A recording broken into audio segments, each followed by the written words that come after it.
You're listening to the Cinema Snarks podcast. I'm Larry, I'm Ren.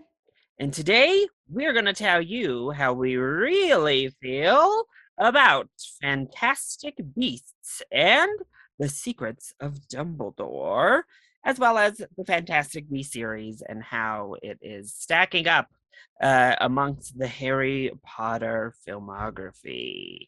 And spoiler alert, I have only seen 3 of the Harry Potter films ever in my life. And yeah, so I'll be a great help. But So it will be a fun discussion though, because I was the same age as Harry Potter when the first book came out. So I literally grew up with Harry Potter, read all the books, was there for all the midnight releases. Like I'm that kid. And I've also seen all of the movies now up through this most recent one. Which I did a little bit of research. So first of all, it is actually Fantastic Beasts : because originally they were going to do Fantastic Beasts and as all of the titles, and then I guess they just changed their minds. I don't know.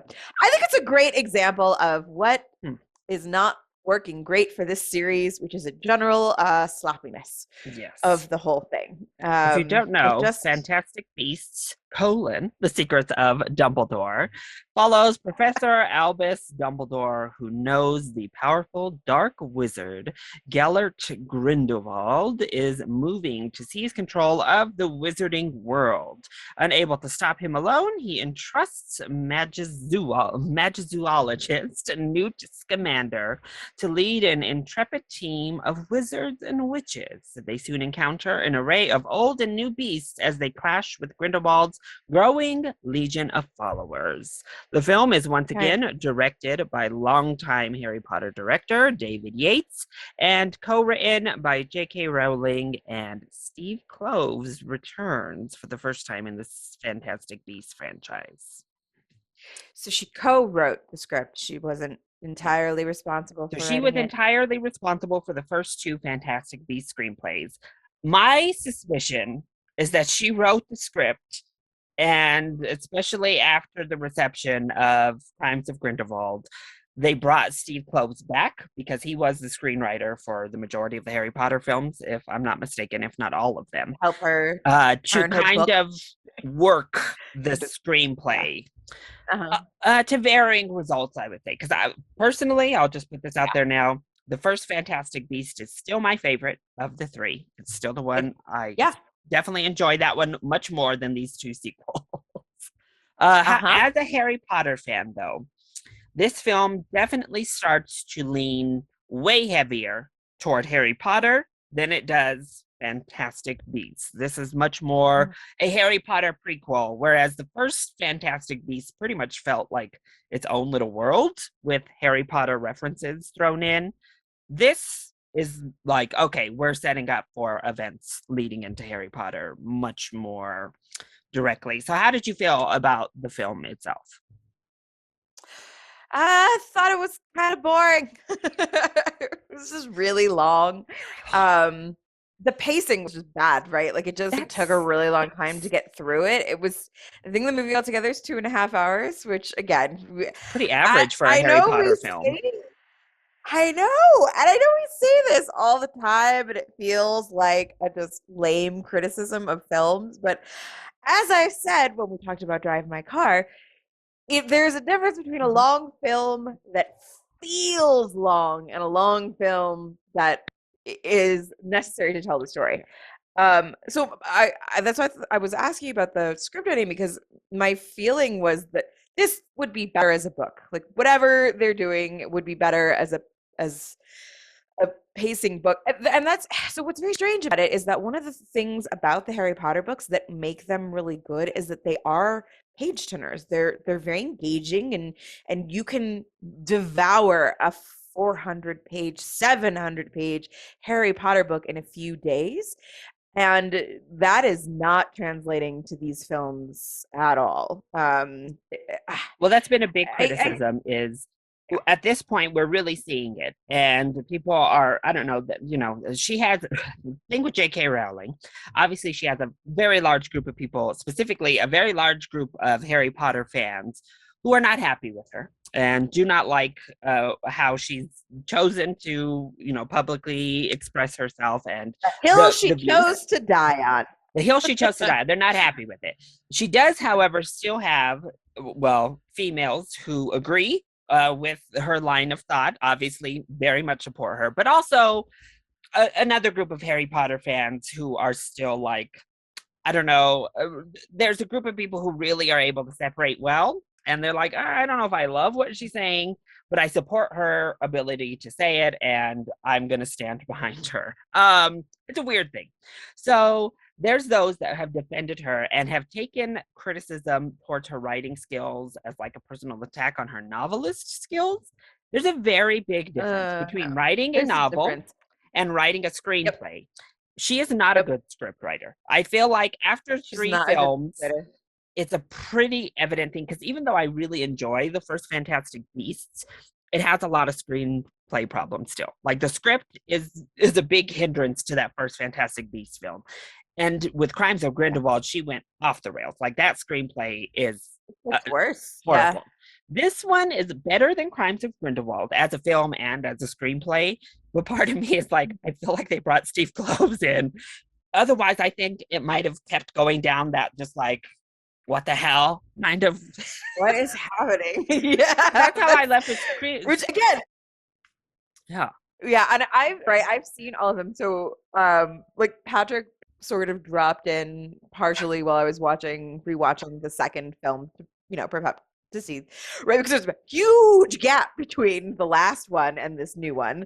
And I'm really glad that I rewatched it, because I didn't remember all kinds of stuff that I had seen in Crimes of Grindelwald.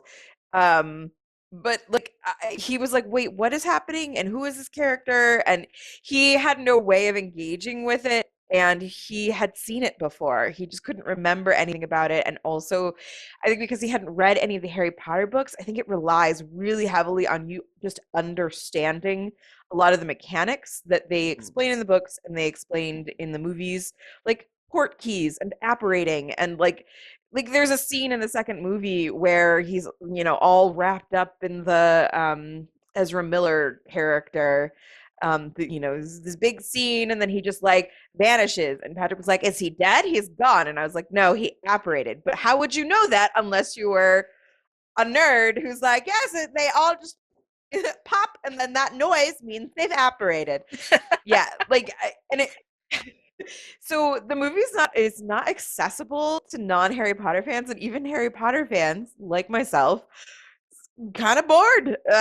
It just I think a lot of the magic is not there. So what I think is really great about the first movie is the relationships between all of the characters, and that is entirely lost in the second two films. You just don't get the same sweetness.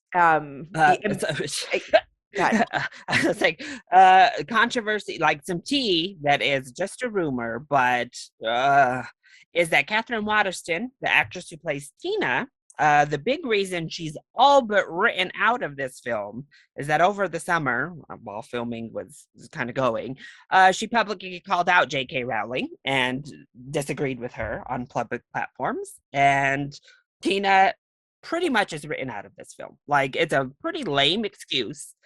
And the character of Tina, who was our female lead, no sense. She was our female lead of the series for the first two, suddenly has 5 seconds of screen time in the third film. It makes no sense why her character is not there. They try to give you some cockamamie excuse that is like, really now? The world is in danger, really? Okay. She was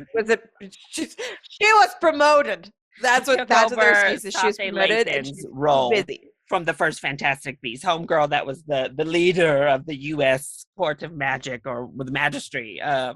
She took over, I guess, and so she's too busy to deal with, world-threatening events now.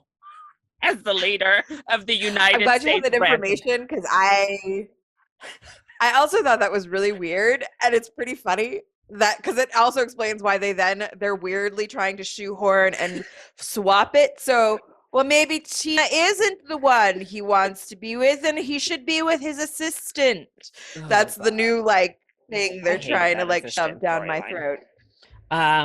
I did love I the mean, new she's wizard. cute and all, but I loved her. I love the new wizard, the professor that they introduced in this film. Professor, I thought she I literally was don't my favorite know. part of the film, mostly I think because she gets all the action scenes. So she is involved in all of the magic fights. So she is the one Sure. actively using magic throughout the movie. So I think it just I helps that think she brings energy into the sure movie. it makes her fun, Yeah. but also I think this is one of the big failings of the movie is it's a team-based thing and they don't really work together and you don't get like you don't learn anything about their personalities. You at least know oh my god, who's the muggle? What's his Oh, face? Jacob. Queenie's boyfriend. Jacob. Jacob. Jacob, you've got a backdrop on. Like you know him because you've seen him in the other show, in the other movies. Yeah. And so you have a little bit of something to go on with him. But honestly, even knowing him, I still felt like more disconnected from his character than I have in the previous films because you just don't. It's incredible that a movie can be 2.5 hours long and me again feel like I don't really connect with any of these characters, that there's been no time spent on them and their relationships with each other. Like I think the relationship between Theseus and Newt, the brothers, could be really interesting. And there's like just these little nuggets of stuff they're trying to drop, but it just doesn't.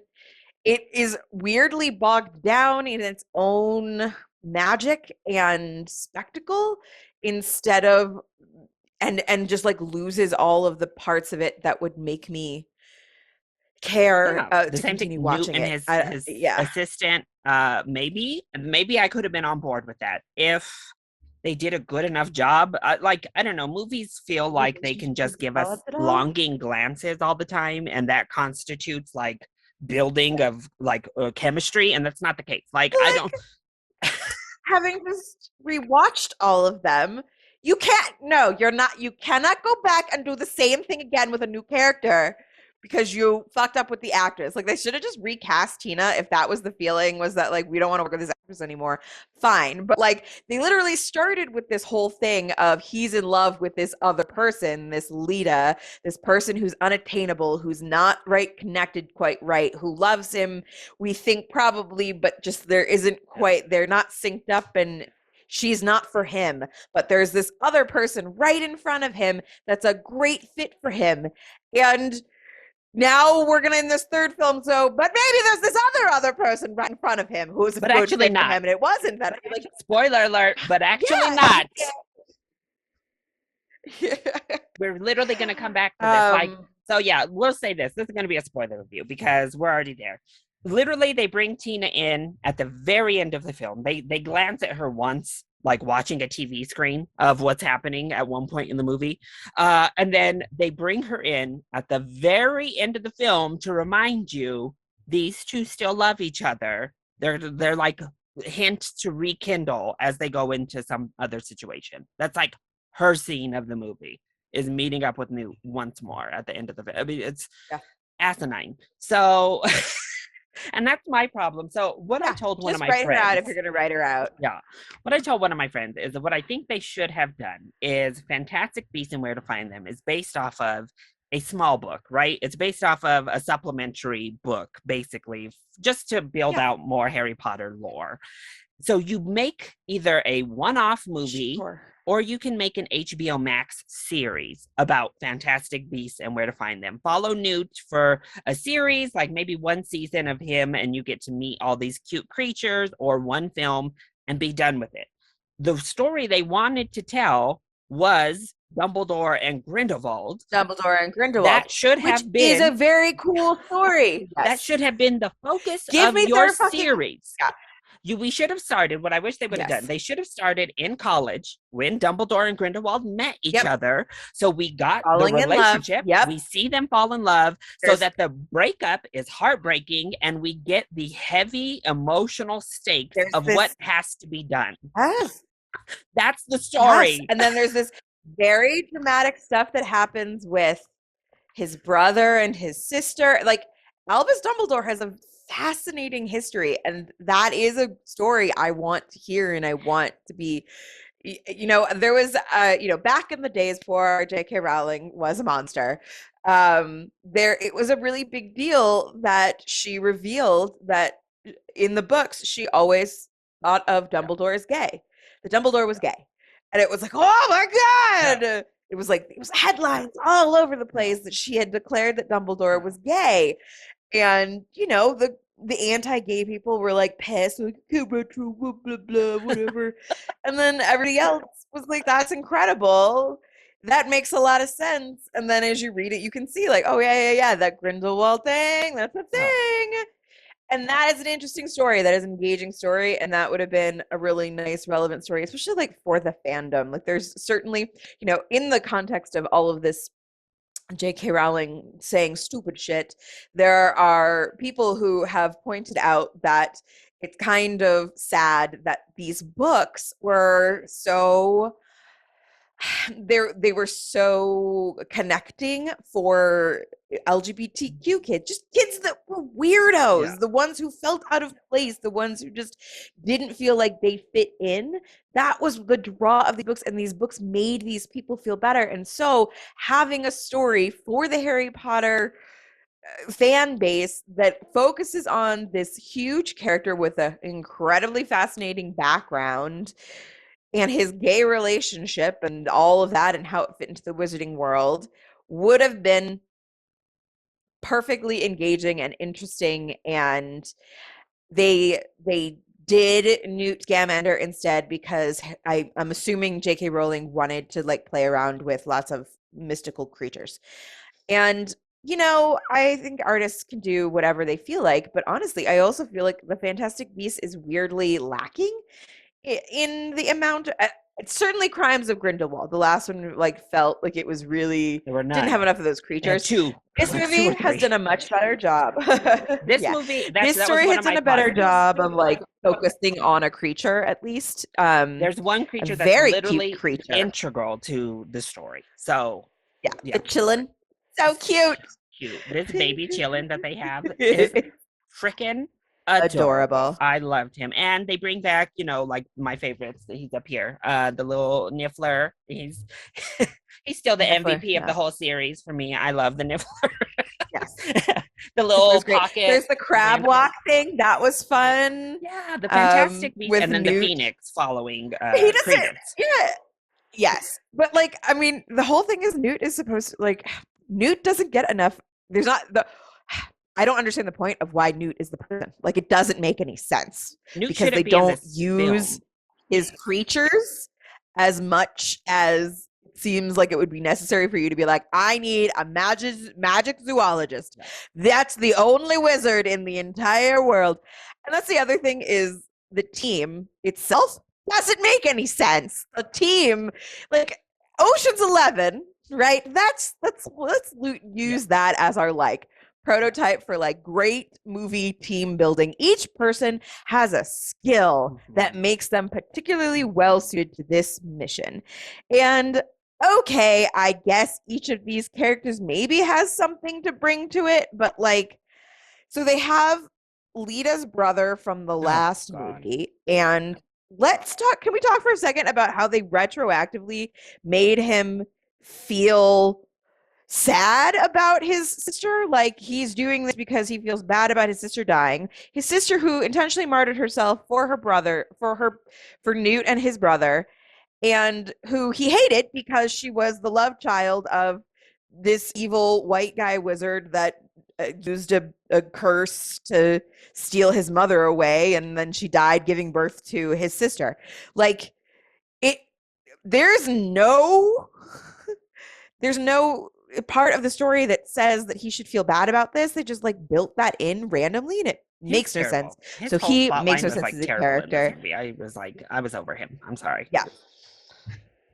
No. Yeah. There just wasn't enough played with there. I love I love what you were saying though, because what they could an easy fix, not have everyone in this known world know so much about the Chillin. The problem was everyone knew about the chillin. Everyone knew all this stuff about the chillin. Yeah. If they were pretty clueless, then okay, Newt is the only one who will know how to find it, who will know what to do with this chillin. Okay, fine. That makes more sense in the story. Anyone, Yeah. Dumbledore can handle the chillin. The professor, she's good. She knows all about that chillin. Like, okay. Yes.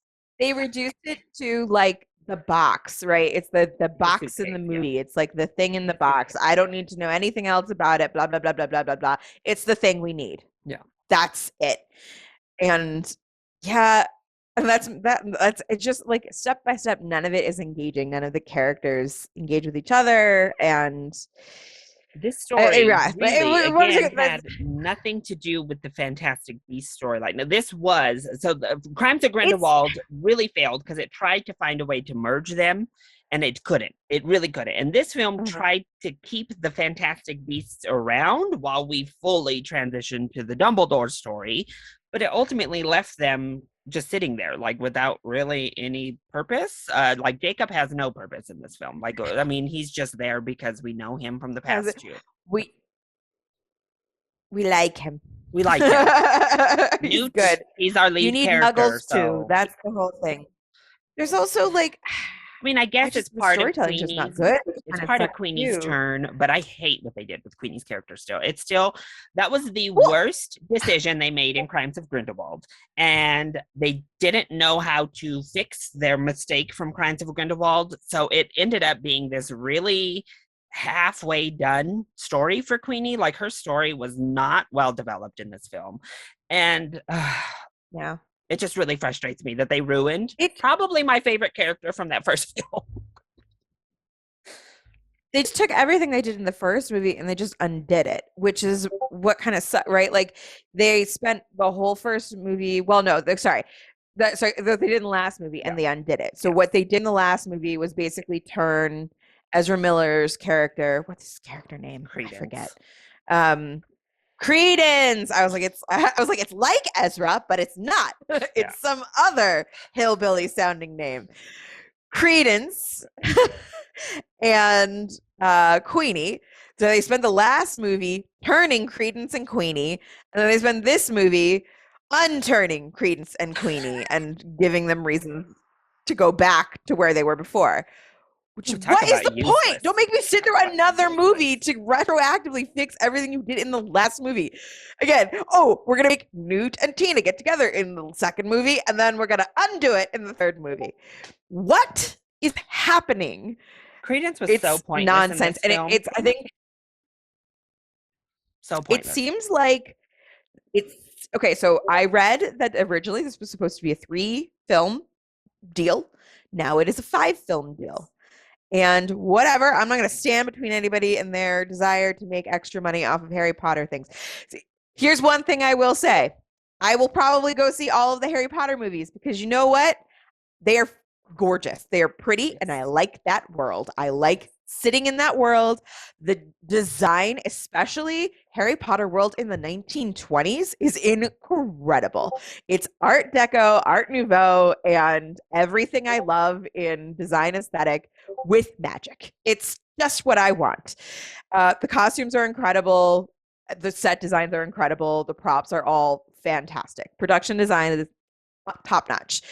But the 5 movies, what it really just says to me is when she wrote the Harry Potter books, she had spent years and years and years developing the entire thing. She had the whole thing written out on notes before she sat down to write the very first book. She knew when she started writing Harry Potter and the Philosopher's Stone what was going to happen in the final book. There were some changes along the way. Things transformed a little bit, and you can hear her talk about that in like new. But that is like, I've done a lot of research on writing young adult novels, and that is her style of writing. Is she has the world laid out. That bitch has no idea what the fuck is going on in this world. She has no idea what story she is telling from beginning to end. Here, she is winging it. She is George R.R. Martining that shit, and that is why it is a hot fucking mess. Well, I She think has it's even no worse. idea. I think because I don't even think she's, yeah, she's not even doing the plant and let them grow because she doesn't know these characters either. She doesn't understand the characters that she's making. She Correct. doesn't understand Yeah, who they I don't are. understand them. She doesn't clearly. Girl, You put the know, keyboard she away, seems to have log off some. of Twitter, grab the post-its again, and get back to the work you know how to do. Stop looking She at damn seems Twitter. right.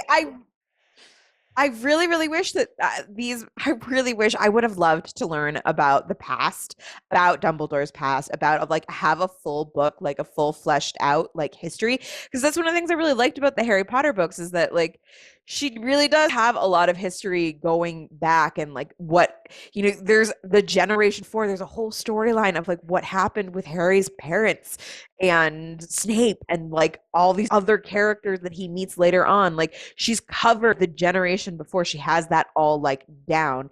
And she's got little snippets of the generation even before that, which is like Dumbledore's generation, which is like what she's doing here in these books.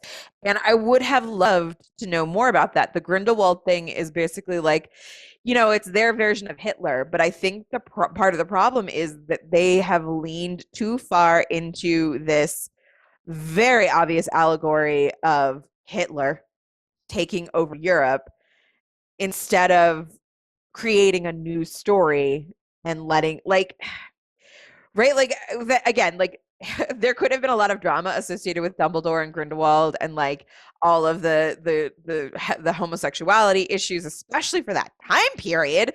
I know they're witches and wizards, guys, but like I imagine this is problematic even then. And like Dumbledore becoming the world's greatest wizard and Grindelwald becoming the world's greatest. That's an interesting story. That sounds pretty cool.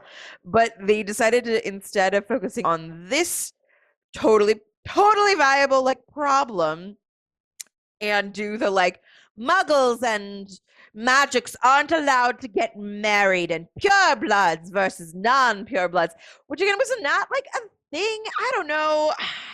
It just doesn't make any Again, sense, right? Because by Dumbledore the time versus Grindelwald is a lot more interesting than Queenie and Jacob breaking up. Like, come on, like. And they talk so much about like where Dumbledore was at when he was in love with Grindelwald, and they both believed in this same like ideal of, which is a totally reasonable deal. Magic people shouldn't have to hide, which was fucking Voldemort's whole thing. Magic people shouldn't have to hide. X-Men has laid out the formula. They've shown you with Professor X and Magneto, MLK and freaking, well, that's a little different. But, two people who have the same end viewpoint, but have very different opinions about how to get there. Yeah. And one is just and very it's a story severe. we're engaged with and we enjoy. Yeah. And yeah, Fantastic Beasts is just, it's telling this side story that is not interesting and is not consistent even with itself. Like that, maybe I wouldn't mind that they didn't do the Dumbledore, that's not the focus, if this other story was consistently engaging and like I felt like there was a reason why we had to learn about Newt instead of Dumbledore. And I mean, I know this has been the plan from the beginning, was they were going to cover Dumbledore Stormy through Newt. And it was just bad. It was a bad plan. It sounds like it was a half-assed plan that came from JK just being like, I want to write more about the magical creatures. And I have lots of notes on Newt. Okay, sure, but why can't we just focus on Dumbledore and Newt can be a side character? That's watching the films. That's what should have been happening. Newt should have just been somebody brought in. I love Jude Law. Jude Law is also real quick because he's wonderful. Fantastic. Real quick though, while we're here, because it is relevant, I am delighted by the Johnny Depp Amber Heard libel case that's happening, considering the fact that like he got fired from the WB Fantastic Beasts franchise because of her bullshit. And now it's all coming out that maybe Amber Heard's actually just a lying lunatic. And, I will still maintain that it sounds like they had a real toxic relationship between the two of them. However, it does certainly sound like it's kind of fucked that he got fired from Fantastic Beasts based on nothing legal, nothing that there was no it was just her talking shit is effectively what she's got. And there are crazy people that are like, Amber Heard is an abused woman, and go ahead, do the research on your own if you want to. That's fine. But it definitely is kind of fucked up. He got fired from Fantastic Beasts, and I think. And Amber Heard got to stay on stupid Aquaman, and that was a poor choice and on they're the both WB's. owned by Warner Brothers. Yeah. Yeah. And so they clearly like chose a side, and like that's somebody pointed out like we've got to stop letting corporations make moral judgments for us. We also need to like stop letting a mob of people on the internet make moral judgments and for everyone. That's not cool either. But anyways, it is kind of I was a little sad because I feel like he was who played, the actor's name? Mads Mikkelsen. Mike Michelson. Mads Mikkelsen. I was close. Mads Mikkelsen, he was fine as Grindelwald. I don't buy chemistry between Dumbledore and Mads Mikkelsen. I would totally have bought and been excited about chemistry between between Jude Law's Dumbledore and Johnny Depp's Grindelwald. That's like they're age appropriate. They look like they're in the right age. They're both sexy men. Like I'm buying that in a way that I'm not buying Mads Mikkelsen. Mads Mikkelsen is just evil. Like as far as I can tell. He also I think it's also part of it is like he's supposed to be the whole thing is crazy. They're like, he's running for suddenly, after he's murdered a bunch of muggles and he's on the run, suddenly he's now in Berlin and Insane. They're having the election for the entire magical world leader, which I don't think was a thing in the original Hogwarts Harry Potter. They have like ministers of magic for like each independent thing, but like there was never any mention of like the High Lord of all of the magics in the earlier Harry Potter stories. They seem like, it's like we don't have a king of the world. So they have independent countries that are run by their independent leaders. Anyways, he goes from being like on the run and then like I don't know. I guess he's just so popular with his racist bigotry. They're like, let him run. Let's just ignore all of his. We don't have sufficient evidence that he murdered people. So I'm just going to let him go and we're going to let him run for president of the world. Look, low key, I hope that they just make it a trend. He looks like an evil villain. Yeah, I hope they just make it a trend and have a new Grindelwald for each film. So if we get to 5, I hope they recast him in each of them since, Jude Law, not Jude Law, Johnny Depp technically was still Grindelwald in the first one, but Colin Farrell played that role for 95% of the movie. Yes. Just switch him out every film at this point. Make it an ongoing. You gotta change his face every time. Yeah, because that's fine.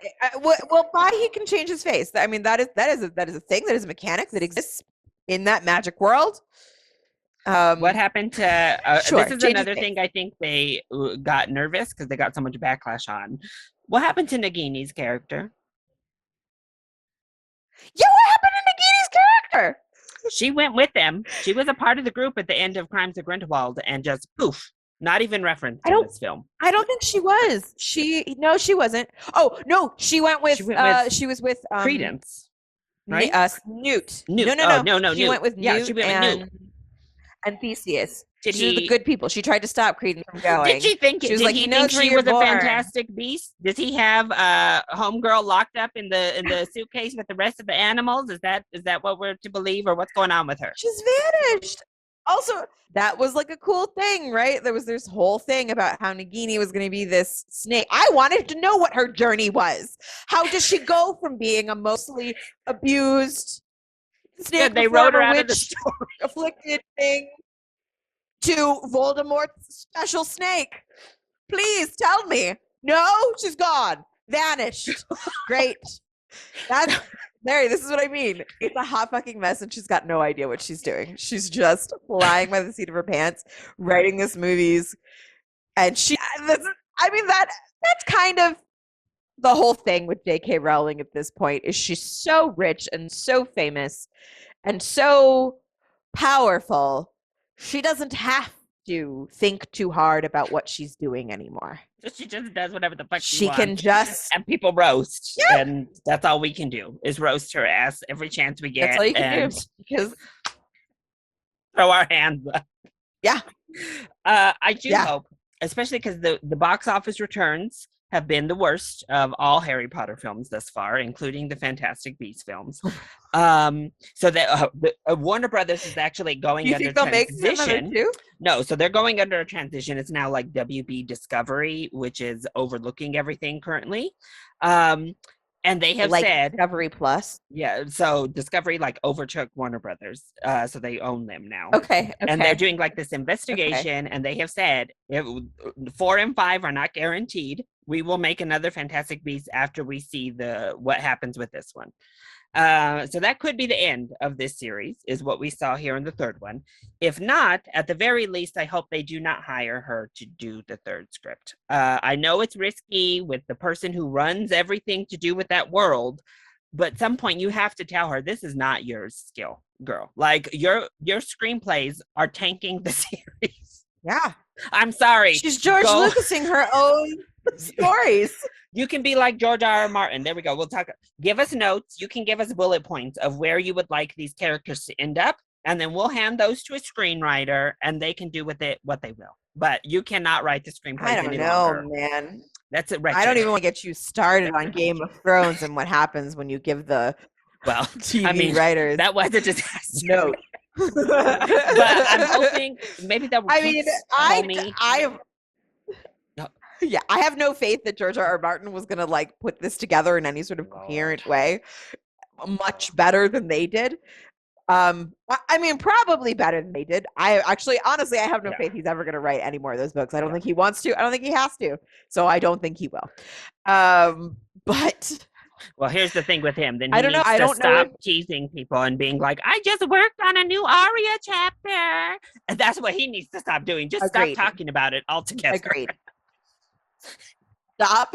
It's very abusive is what it is. Very abusive, sir. We've been through enough abuse called season 8 of Game of Thrones. We need you to not abuse us too. Yes. Cut the leash. JK, let us go. Step away from the screenplays, ma'am. This is not, you are terrible at it. I'm sorry to tell you. You're terrible at it. It just is what it is. Her. No, she needs to sit and she needs to like write the books, man, and then let somebody turn it into a script. But honestly, if they do make a fourth movie, I think it should just be a full flashback movie. Just give us the full, now that we know 100%, it's been actually confirmed they were in a relationship. They have acknowledged it fully. Make the fourth film mostly a flashback film. And I know you're scared of China, and I know you're scared, and that's why I think that's the real reason Dumbledore was not the focus of this series, is because they were scared to make a gay character a lead, especially in a storyline where his gay romance had to be pretty central to the plot. I really think that's why they did not focus on him. Yeah, because they cut out the like 2 lines where it's explicitly mentioned that they were a couple. They cut those out for Chinese release of Dumbledore. So I think that's why they're scared. Bullshit. But come on, JK, aren't you brave? Aren't you all about your freedom of speech? Woo! Yeah, isn't that your whole thing, Rowling? Come on, girl. isn't that the true basis of you doubling down and being a warrior for your hill? Your whole raison d'etre or whatever. Aren't you worth billions, girl? Can't you fund these films yourself and be just fine? Yes. I don't think she's worth billions anymore. Oh. I think there was a whole thing about how she was a billionaire, but she gave away a lot of her money, and so she's not technically a billionaire. But it's also really easy to like money generates more money. It's one of my favorite. She's currently making money for writing terrible screenplays. So let's stop letting her do that. Yes. Yes. But I mean, I think we've been all over the place. Honestly, so I just rewatched the first Harry Potter film for maybe like the second time in my life, for a reaction series I'm doing on the channel. And just to let you know how little I knew, I was completely and totally shook. I did not remember, even in the slightest, that Voldemort was literally the back of someone else's head. I was like, Gabriel from Malignant too? You started Harry Potter first before James Wan got you, Gabriel? Okay. Because I was shook when that man unraveled his little turban and Voldemort was the back of his head. But what works there? Oh, but isn't Jenna Radcliffe just the cutest little thing in those movies? All those kids are so little Ron Weasley. Cute. He's like literally Ron Weasley's entire purpose of that first film is for reaction. Like he is just there to give reaction shots to everything that happens.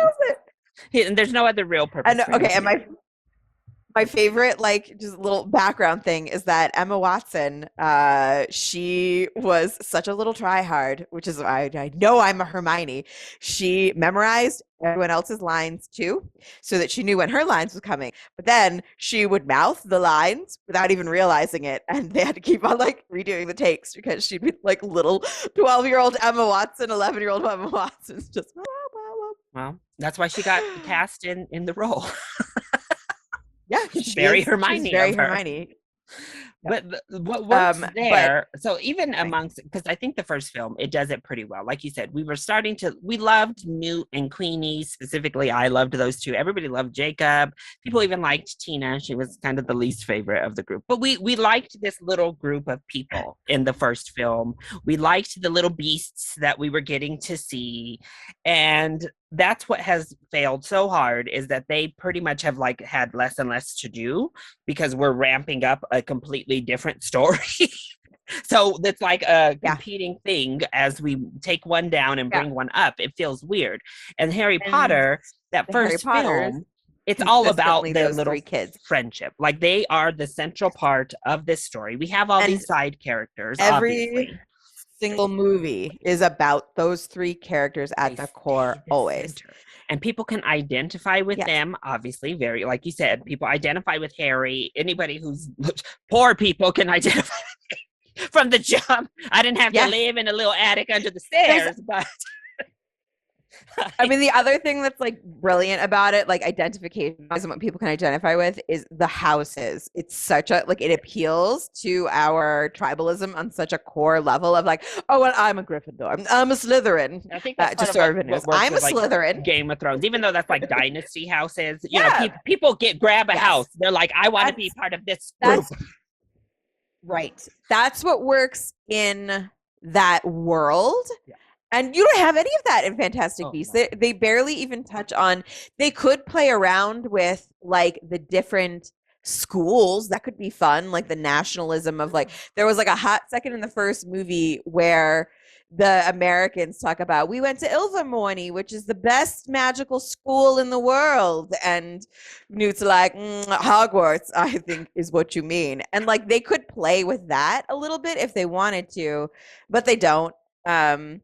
And it's fine, I guess you don't have to, but the world, you know, like we don't hear about any of that. Like as we're adventuring, a lot of this movie takes place in Germany, or we obviously have to go back to America. We spend time in the US. Yeah, and the last one was in France, and they do know. And that's another thing.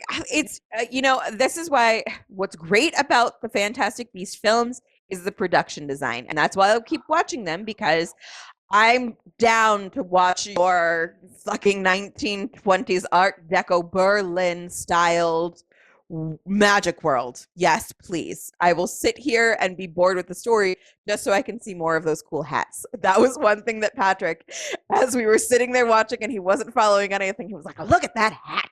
That's an incredible hat. They have fantastic hats. That's really what the whole movie should be called. Not Fantastic Beasts. Fantastic Hats. Also, if you notice, they are really trying to get away from Fantastic Beasts. Just like if you look at the posters for this, that is so small at the top corner, and it's just Secrets of Dumbledore. Like they are trying to escape Fantastic Beasts. It's like somebody knows that we're not really telling this Fantastic Beasts story. We're actually telling these stories about Dumbledore. So maybe we should focus on that. And that actually is what's engaging, right? Is the story of Dumbledore. But because we decided 12 movies ago we were going with this Fantastic Beasts angle, now we gotta like keep playing with these stupid characters that we don't really want to deal with anymore, but we have to put them in our movie because we put them in the first one and we said it was about them, even though it's not really about them. Yeah, Dumbledore wasn't even in the first one, so it's fun times. I think it's a step better. I definitely think it's better than Crimes of Grindelwald. I think it's slightly more focused. There's at least a through line to the film itself of him running for this stupid magical thing, and we have to stop him from winning.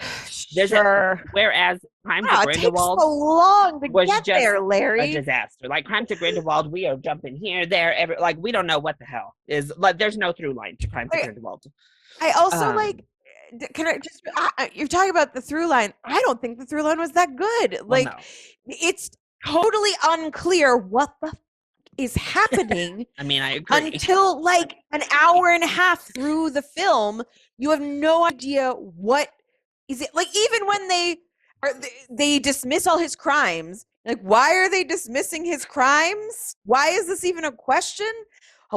Since when does Germany decide for the rest of the world whether this person killed a bunch of people in France? So that makes no sense. And you still don't understand at that point, when they show up in Berlin, you don't know that Grindelwald is running for president of the magic world. You have no concept. You barely even understand that there's an election going on. You kind of, there's these two candidates. And again, it's very unclear. It took me a very long time for me to understand, it's president of the magic world, not the president of Germany. No, Larry, you're saying it had a better through line, and I don't think it did.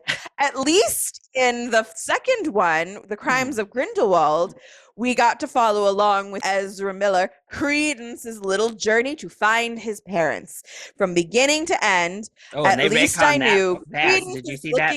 That they made the Harry Potter fans mad, trying to say that Credence was Dumbledore's brother, and they were like, "Bloop, okay, nephew, it is. We gotta we gotta get no." People hated that Dumbledore reveal. I didn't know people were upset about that.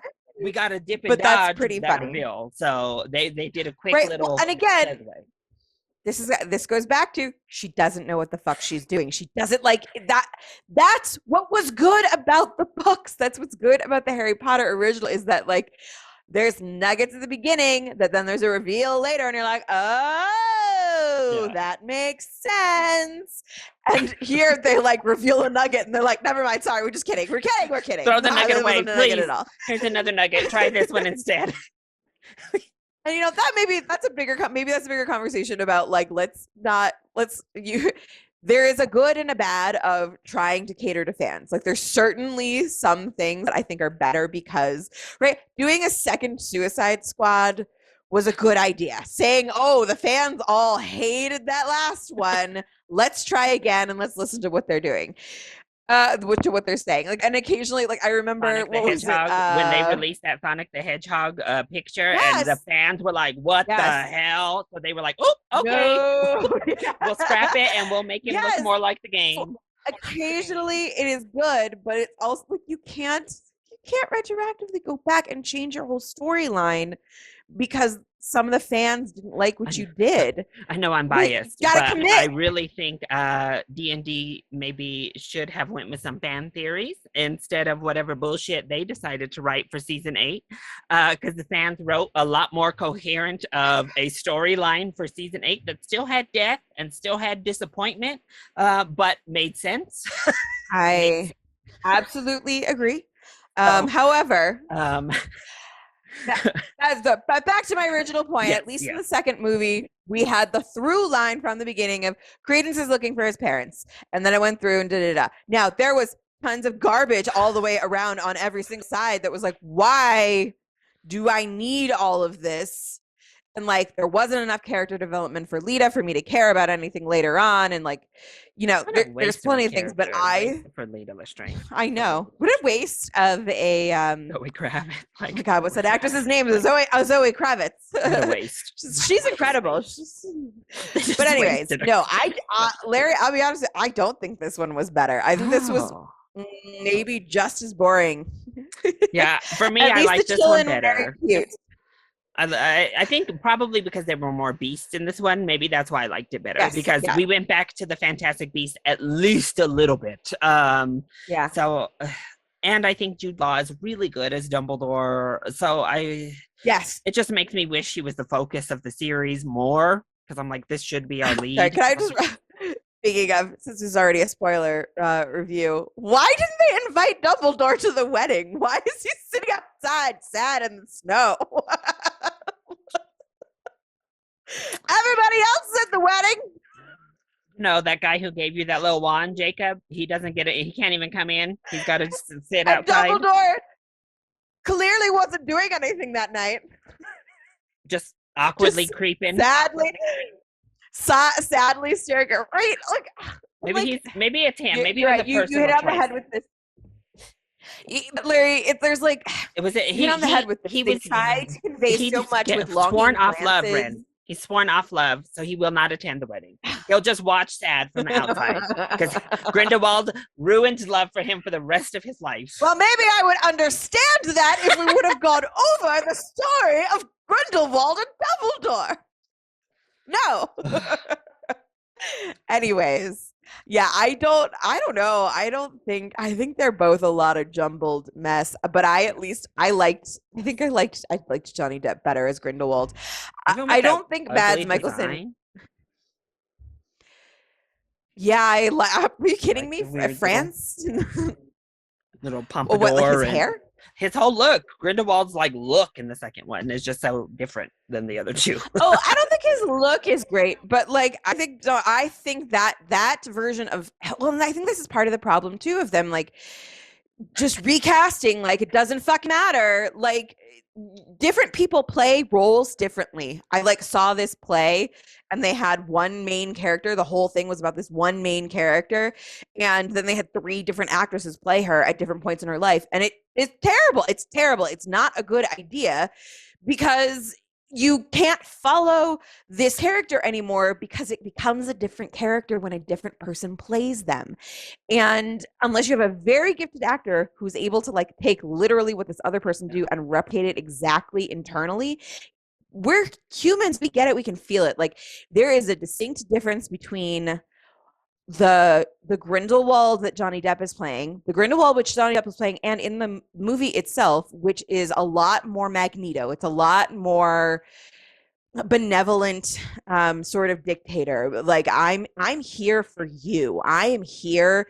That's his whole twist, right? That's his whole thing is he's much more Magneto, and he's like the Aurors come down and they kill someone because they try to, it's like, oh, self-defense. Oh, look, you see the Aurors, they're evil. They will kill you in a heartbeat. You got to watch out for them. I offer you acceptance. This is the whole thing with Queenie. I offer you acceptance of what you want. We don't want the magical world to tell us what we can and cannot do anymore. We want to have this freedom, blah, blah, blah. And like, these are all things that make sense.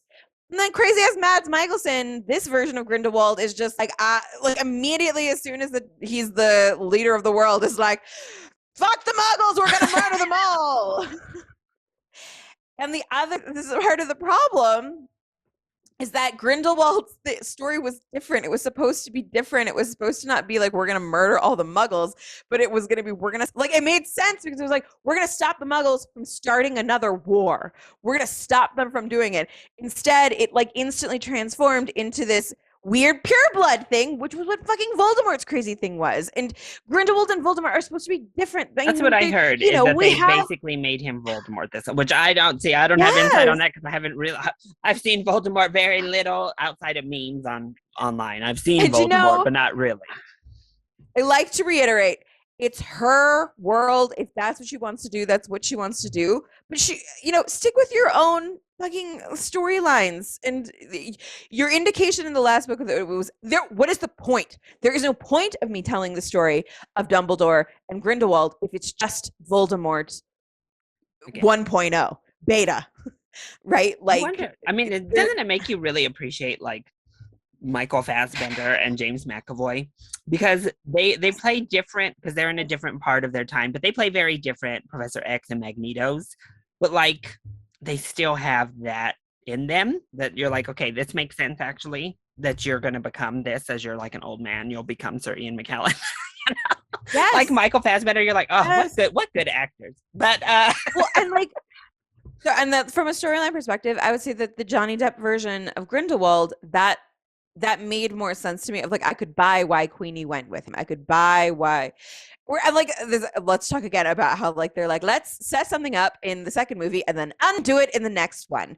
So they have him reveal who he is, and then in this movie, they're like, just kidding, I was lying the whole time because I'm Grindelwald and I'm evil. Ooh, that's not interesting to me from a story perspective. Characters can just lie, and then that's great. I mean, like, I know in real life people can just lie and you believe them and it just like fucks things up. But in a story, like, it's far more engaging if it's like truth, if there's a nugget of reality to it, if it's actually kind of fucked up and he is Dumbledore's brother, or Dumbledore's dad ran off and had an illegitimate child and it created this Credence character, and like, and what was the point of him whatever lying? That's the thing, is if you have him lie, have it have a consequence in this film, have it have a purpose. Let us know why would Grindelwald make that up at the end of the film like he did. Also, the whole point was the first 2 movies are about getting Credence, because Credence is the only person in the entire wizarding world who can defeat Dumbledore, because Grindelwald's not allowed to. And then in this last movie, he's such a whole fucking asshole to Credence the whole time. He's just chipping away at his loyalty to him, giving him no reason to be happy to be there. And immediately Credence turns around and is like, I'm dying, fuck you. Like, 2 movies were all about getting Credence to defeat Dumbledore. And what do they have? Like, one fight, and Dumbledore just like bitch slaps him and is like, I'm really sorry that Grindelwald lied to you. It wasn't really a fight. I mean, it was Dumbledore handled it pretty well.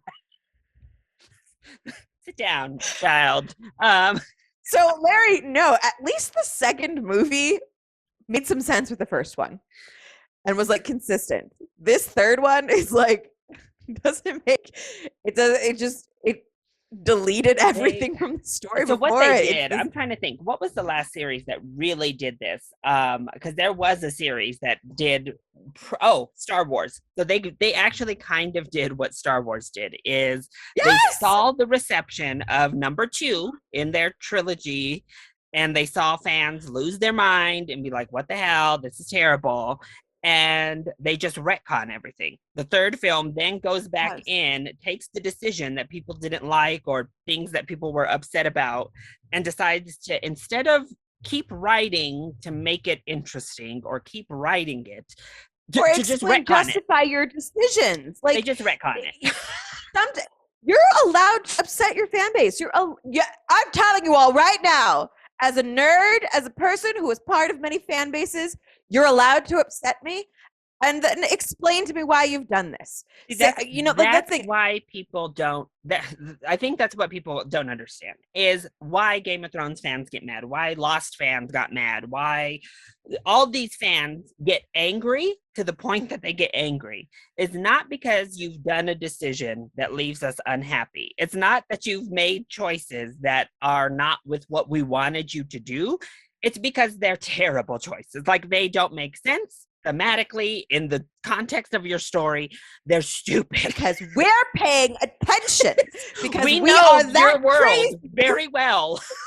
We have become obsessed with your world. So when you randomly decide to just retcon things or turn around and have characters do shit that doesn't align with who they have become or who they are, that's when we get mad. Not that the wrong person ends on the throne, or the wrong person marries in How I Met Your Mother, or whatever. Or even, like, I like a lot about The Last Jedi, but I do have problems with it as well. And it kind of does go with the same thematics. In that film, the fact that you built up Snoke as this big bad of your series, and he turns out to be absolutely nothing, people get upset with shit like that, because you it's stupid. Like doing stuff like that is just dumb. They built up this whole thing about Ray's background and who Ray was and what Ray's going on. And then they were like, but nobody. It's nobody. You're just nobody. You're just a rando. And the way to not handle that, understand it could be a rando. It doesn't have to be somebody important. And I actually, that decision, but her past is important to her anyways. Yeah, no, I'm more okay with that if we continue down and she learns about her life and she learns about her parents. Correct. Instead, what they do is say, just kidding, she's actually a freaking Palpatine who decides to be a Skywalker. No, that's terrible. That is like terrible screen. That's horrible storytelling, Star Wars. And that's kind of what this film does, is like, oh shit, people got mad at a lot of things we did. Crimes of Grindelwald was really or poorly received. So we're going to just go back on everything. Queenie has to end up good again at the end of this film, even though it doesn't really make sense. And her turn back to marrying Jacob by the end of this film, what did Jacob go through? Because that was part of why she turned in the second one. He didn't marry her. He didn't want to marry her. Nothing in the third film explains why he suddenly is good marrying her by the end of this film. Nothing. I mean, my assumption here, I will fan fix this. It's one of my favorite things that fans do. That's a no. I hate that fans do this. I will fan fix this, that the new leader of the entire magical world seemed like a kind and autonomous leader. We know nothing about her. She could be just as terrible. Sure, she absolutely could be. No, the Chillin chose her. The Chillin chose her. Like, after Dumbledore. After it chose Dumbledore first, which is ridiculous. That was unnecessary. That was unnecessary, Larry. That was unnecessary. It just... The Chillin, also, I feel like, so what they also built this up, oh my god, so they didn't even, this is what really starts to annoy me in series. They line out that the Chillin only bows to the most pure of people, and that is why it, in the past, was used to choose their leader. But it makes no sense when the Chillin bows to two people, one right after the next. Like, correct. This little Chillin. Because Dumbledore's, there's got to be somebody else here. There's somebody else here. Ideally, one of the two people that's running for president. And what if the Chillin had found a small child and was like, this is the most pure of heart person in this entire group. I'm picking the kid. You know what? I wanted it to be Jacob. I wanted them to like bow to Jacob. Oh shit, now there's a muggle in charge of the magical world. They said, obviously... That would have made thematic sense because they built him up. That was kind of his story of this film, is he's good, he's not corrupted, and that's his strength. So if he had bowed to Jacob, it actually would have made a lot more thematic sense. Not to mention, Larry, Dumbledore went through this whole movie talking about the pure of heart. I was going to say, he actually went through this film reconciling with the bad shit he had done in his past that led him to this point. So... Yes. Just Dumbledore also Larry, Dumbledore does all kinds of fucked up shit over the course of the Harry Potter books that are like for the greater good things, but like there are entire like essays people have written about the fucked up shit that Dumbledore does. Like, he is great and he is wise and he is also fucking nonsense, just crazy ass shit. So he's like literally my favorite endangers people's lives. She's like literally the Yoda of Harry Potter. The great, wise, all-powerful leader that does a lot of shit that ends up hurting the greater good, ultimately. But it's not very good. Fine. That's interesting. But please, if the Chillin is selecting the pure of heart, well, like Queenie would have made sense too. Queenie was a really good, kind person. Even Newt, like maybe that Newt Scamander. Newt has never done anything unkind in his entire little life. Yeah. He is the most pure person on that screen. Correct. What is happening, Chillin? This Chillin is defective. Put it back in the suitcase. It's broken. The Chillin is broken. We can't trust a single thing the Chillin says. Don't trust that. Oh my god! But also the dead Chillin is like too fucking sad. That was like, oh, I can't deal with that. I mean, okay, they shook me. I was shook when they sliced that baby Chillin's throat open at the beginning of this film. I was like, oh, we're going here. Oh, this is what we're doing today. Let me leave. No. I know, Larry. As soon as I saw that happen, I was like, "Oh, Larry's not gonna like that." So cute. It was. It's also like horrifying. I mean, so I would also give that one like that a thematic pass. Like, okay, great. Do we need to know that Grindelwald is a fucking monster? Yes. Then okay, he's a fucking monster. But like, I don't know. It also again, this goes back to this. Like, I don't think that this Grindelwald character has be they have changed him from a character of nuance that I can like buy that people follow him around into this just evil villain who's secretly more evil than everybody thinks that he is. Um, you know, and I don't know if maybe part of it also feels like it's a little bit of like a Trump allegory thing. Like they got a little bit too bundled up in like Trump's evilness, and we're like, we're gonna just make him an evil Trump. And I'm like, well, then make him a buffoon or something, because just evil villain he's just Palpatine in this one. He's just evil for the sake of evil.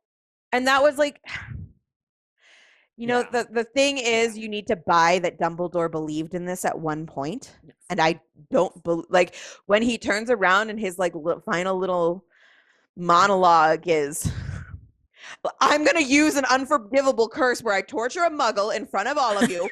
Whoa, we're going to kill all the muggles. This guy would marry a witch and taint our pure blood. Like, it went absurdly evil. That's why we knew she was pure of heart, is that other woman is the one who took the spell off of Jacob. That's how we knew she was the choice. I mean, it's that easy. Apparently anyways. That shows up. So yeah. Yes, Larry.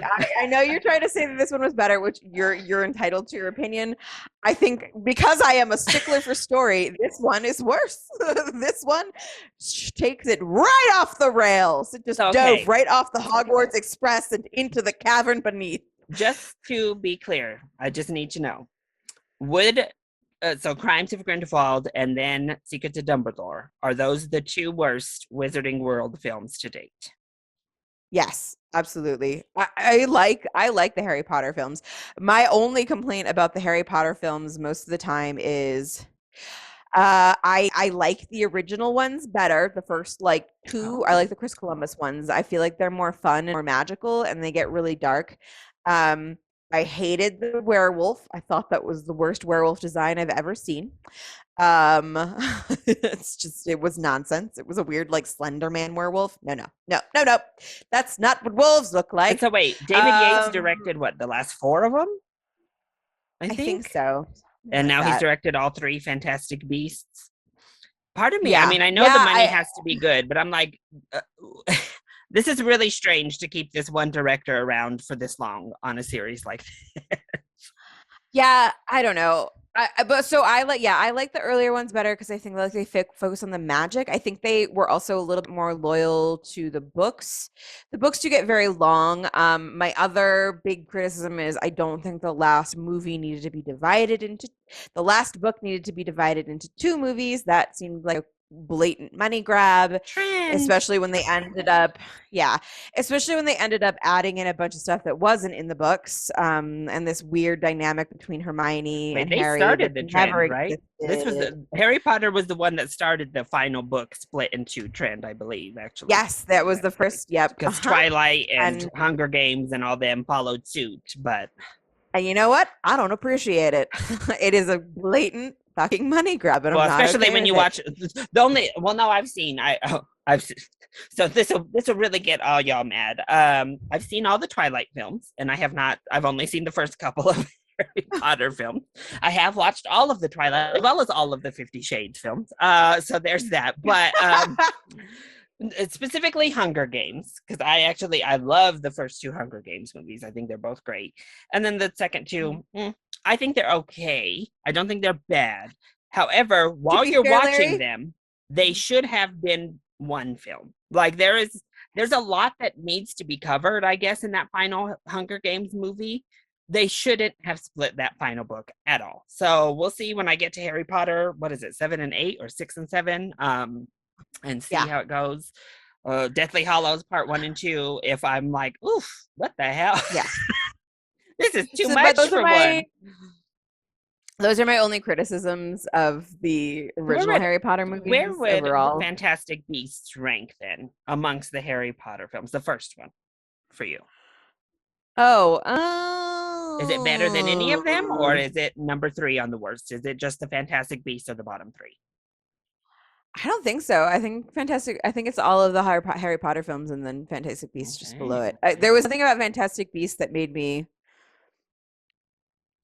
excited. I mean, Niffler is adorable. It's very cute. There's another thing is it feels like the earlier movie tried to like be a kids movie, and then the rest of these movies have been like, we're adult Harry Potter, and I'm like, can you pick a lane? Okay. I don't And a know if they answer this. storyline and a I'm sure theme. fans in my comment section will answer this. Why does the train run on tracks in this magical world, Red? Why is it not a The floating train Hogwarts or Express or the train that takes them from the station to Hogwarts or to the boats? Then they go across to Hogwarts. oh, so actually that's just the first years that take the boats across. Then yes, there is actually some like folklore, there's some like magic lore reason why there's a train. I can't remember what it is, but maybe somebody So in the there is. comments will Yeah. explain it I to you. was There like, is we a literally reason why there's a train. we literally see Uh, Homeboy fly in on a flying motorcycle, and then we're on actual train tracks. So I'm like, this is kind of strange to me that there's a train on tracks going through this world. Correct.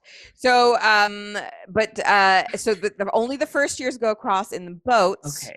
Then after that, they go through on these carriages, these horseless carriages that actually are pulled by these fantastical creatures that you can see if you have experienced extreme pain or extreme horror or something like that. Also, I guess that's another question, Great as I know there's tragedy, a something like lot that. of them in the original Harry Potter Yeah, series. I mean, they're you've not a seen main death. focus. You've seen death. Yeah. Sorry. So There's some magic not a reason you can lot see of these them. things. They're not a focus, the animals, but there's several species of animals that you meet throughout the Harry Potter films, obviously. Well, it's very strange to me to not even really bring any of those into the Fantastic Beasts again to ground it to the Harry Potter world. Why isn't Newt like, carrying around a beast that we became very familiar with in the Harry Potter series? Yeah, totally. Okay, so like there's a giant squid that lives in the lake, and maybe that would have been neat if there was like maybe if it was a giant squid that had been attacking them in the evil thing, and then when it's just the tentacle that's left and it slithers off into the lake, then you're like, oh yeah, in Harry Potter they have the giant squid in the lake. Maybe that's where it came from. Yeah, I agree. I think there's a lack of it is a little too divorced from the Harry Potter world. And that's what's really struggling now that they're trying to merge them with the characters like they are. It just started so divorced from the Harry Potter world, country and all. Like we are fully outside of the Harry Potter world. So this merge has really been disjointed in the 2 sequels. Yeah. I really wanted when he was like, don't worry, the Chillin is very safe. It's in the safest place ever. I wanted it to be with Hagrid. Hagrid absolutely could be like a kid at Hogwarts at this point. Yeah, because Hagrid is an adult by the time we get to the Hogwarts time period. I mean, I guess maybe Hagrid is. I guess if the Harry Potter's is Dumbledore.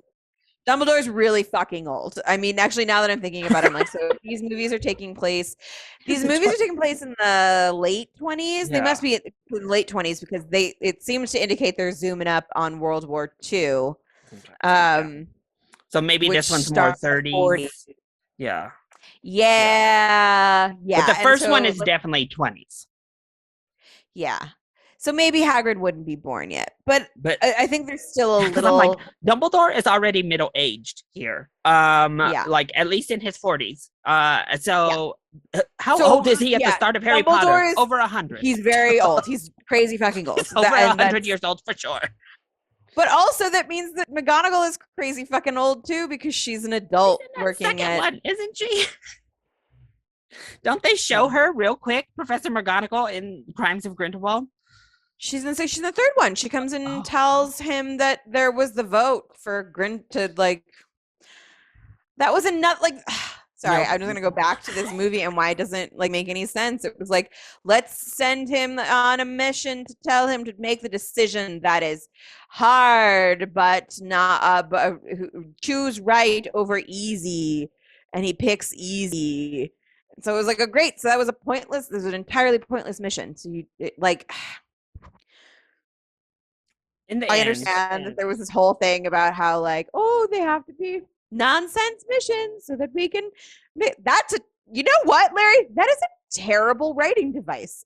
To be like, we're just gonna make no sense at all because it'll be the only way to fool our evil villain. Ooh, Larry, that's only a good writing device if they've done that clever thing I've seen done in other movies where they're like, they made it look like something was going to happen, but then it actually affected. Like, it can't just be a completely non-predictable nonsense plan. Like,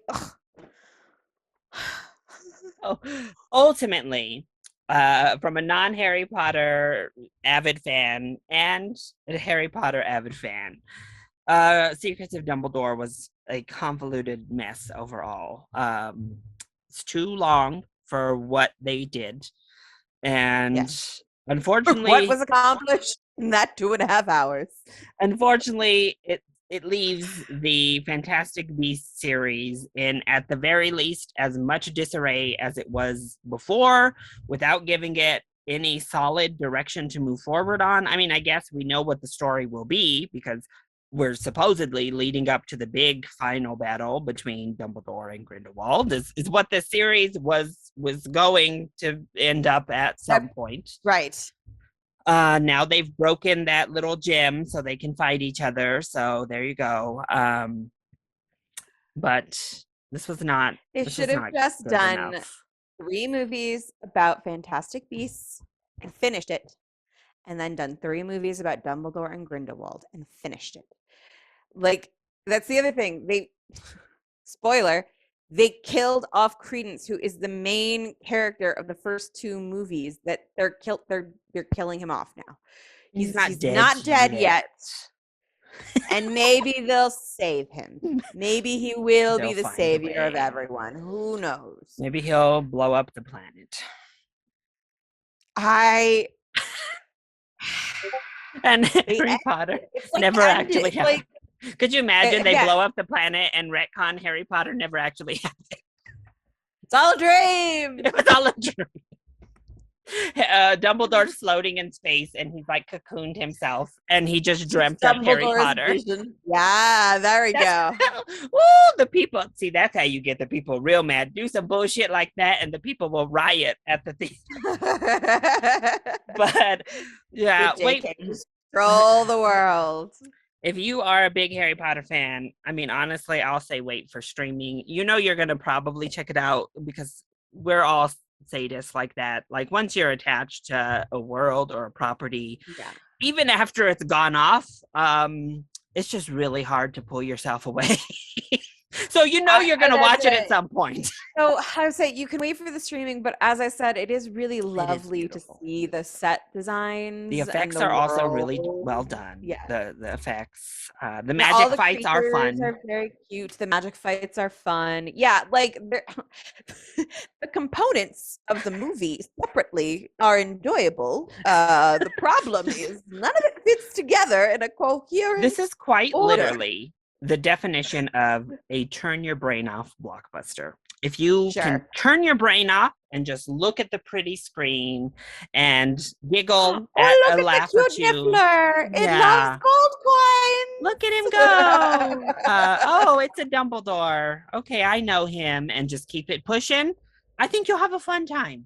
But if you're looking for a coherent story, Secrets of Dumbledore does not deliver yet again. And continues to make the wizarding world quite a disastrous place right now. So yeah, maybe wait till streaming, especially if you have problems giving money to Yeah, wait until J.K. then Rowling. HBO will get your money, which I know they're the ones who are paying her, Warner Brothers. But if you already have the streaming service, you were going to pay that $15 anyway. So there you go. Exactly. And it will be at Exactly. streaming within, I believe, 45 days, like how the Batman is on streaming already now. I'm pretty This is sure fast. Fantastic Beasts will be on that same time frame. So, all right, Yeah. that was our review But for. if you're saving your ticket money from movies, go see Everything Everywhere All at Once. Don't go see this one. Yeah, You that's a wanted much something better, want outrageous, magical, crazy. delightful journey. Choose Everything Everywhere All at Once. That's fantastic. All right. Well, that was our review for Fantastic Beasts, The Secrets of Dumbledore. I hope you enjoyed it. If you enjoyed the film and are ready to rage, well, the comment section is down below. You can tell us why it was amazing and why we're wrong about all things Harry Potter and Fantastic Beasts. Sure. Or you can look us up. Ren, where can they find you? You can find me at Ren Manley on Twitter and at RennyPoo13 on Instagram. Perfect. And you can find me at ChiliBoyYT on Twitter or ChiliBoy Productions on Instagram or here on YouTube. And of course, make sure to follow us on Twitter and Instagram at Cinema Snarks. Thank y'all for watching or listening. Oop. And we'll catch you on the next one. Never. Bye. Bye.